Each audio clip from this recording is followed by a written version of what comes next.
berbagi rezeki gitu loh sama tetangga. Hebat. Ekstra-ekstra lainnya. Mama muda. Sih bangga banget ya.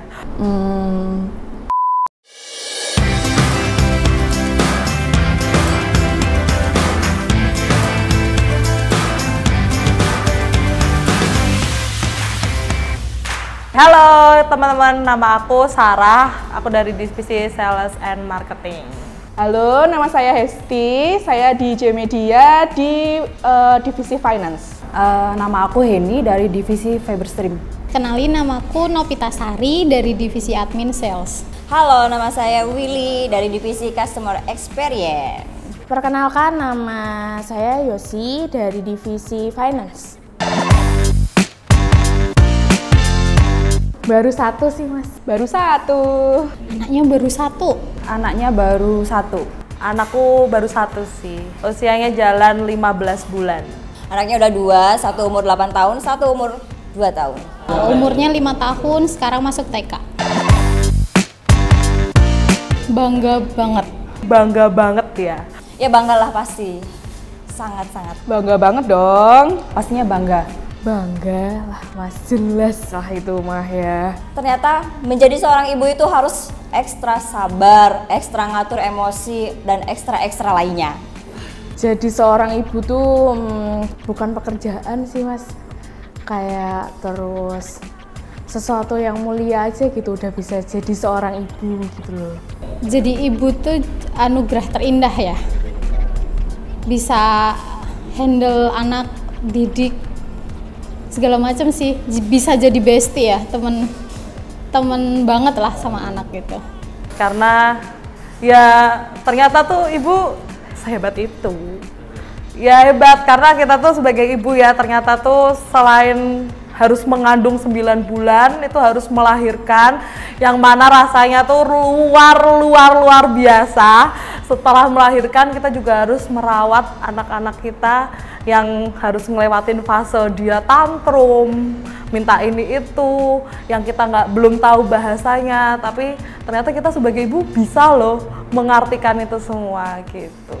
Karena itu adalah privilege yang diberikan oleh Tuhan kepada saya dan sebuah amanah yang nggak bisa disia-siakan. Itu pahalanya udah nggak bisa dihitung lagi deh gitu. Bangga karena aku diberi karunia untuk membawa generasi baru dan membawa kehidupan baru di dunia ini.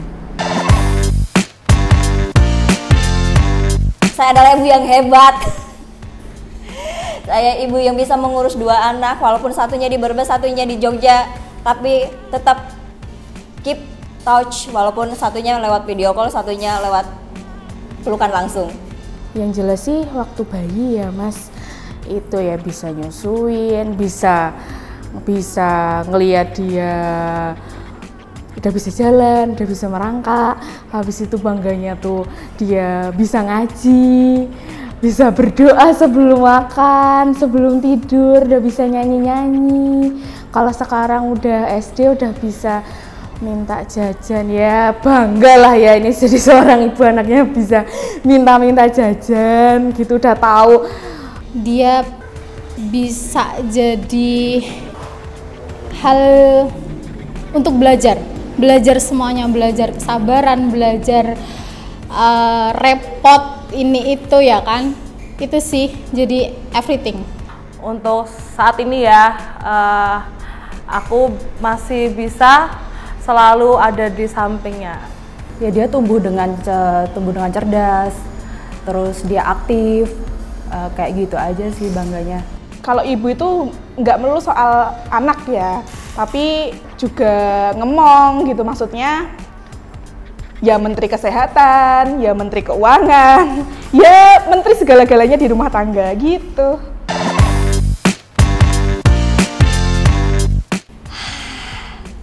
Kalau aku gini sih mas, kalau udah di rumah ya udah berarti aku ya jadi seorang istri, aku ya jadi seorang ibu. Jadi sebisa mungkin kalau di rumah itu ya fokus ke suami sama anak-anak. Jadi kalau keluarga menurut aku tuh penting banget ya. Jadi kalau atur waktunya, prioritasin dulu kepentingan anak, semua beres baru urusin keluarga. Baru urusin kerjaan. Kalau aku sih kalau bisa jangan menunda pekerjaan ya, pekerjaan kantor. Jadi bisa manage waktu sih biar bisa pulang on time, jadi bisa banyak waktu buat keluarga gitu. Jujur Li, ini gimana ya? Susah gampang sih ngatur waktu kayak gini. Soalnya lebih banyak di kerjaan dibandingkan sama keluarga. Untuk urusan makan dan lain-lain saya serahkan sama ibu mertua saya tercinta. Untuk urusan lainnya tetap ya 70-30% lah, 70 lebih ke kerjaan, 30 ke keluarga. Kalau di saya sekarang, anak udah mulai ini udah jalan 1 semester, udah masuk ke daycare kayak gitu. Itu untuk membantu saya dalam pengasuhan anak, karena di daycare kan kita bisa mengontrol supaya saya bisa tenang bekerja dan anak juga banyak teman di sekolah. Kalau untuk masalah atur waktu keluarga dan karir itu juga benar-benar kita harus perlu dipikirkan banget ya, karena kita nggak boleh juga, karena kita bertanggung jawab dengan pekerjaan kita nggak boleh menomorduakan pekerjaan juga, dan apalagi keluarga juga pastinya harus number one dan tidak boleh diduakan. Jadi ya harus pintar-pintar atur waktu. Gimana kesepakatannya sih, kalau aku kemarin lebih berkesepakatan sama pasangan aku, gimana seharusnya aku berkarir, aku tetap harus minta persetujuan dari keluarga aku pastinya. Harapan yang paling utama untuk anak-anak adalah saling mengasihi, saling menghargai satu sama lain, karena tema dalam keluarga kami adalah penuh kasih sayang dan saling menghormati. Tumbuh sehat, tumbuh cerdas, dan apa ya? Harapannya sih jadi anak yang berbakti, anak yang solehah, anak yang pandai bersyukur, sukses terus nantinya ke depannya, sehat terus, seperti itu. Harapan aku buat keluarga, tentunya pengen menjadi keluarga yang sakinah mawaddah warohmah, bisa selalu nemenin mereka. Kalau untuk anak aku, tentunya aku pengen dia menjadi anak yang baik dan selalu bisa diandalkan semua orang juga, jadi bisa selalu berbagi apapun itu, entah ilmunya, kalau dia nanti pokoknya bermanfaat lah buat yang lain, terus tentunya selalu ingat sama Tuhan, gitu sih. Yang jelas mau anaknya jadi anak yang lebih baik daripada ibunya ya Mas, dalam semua hal lah. Yang jelas di ibadahnya juga jadi anak yang berguna buat nusa bangsa. Harapan buat keluarga terutama anak-anak, semoga anak-anak happy seperti ibunya punya anak seperti dia.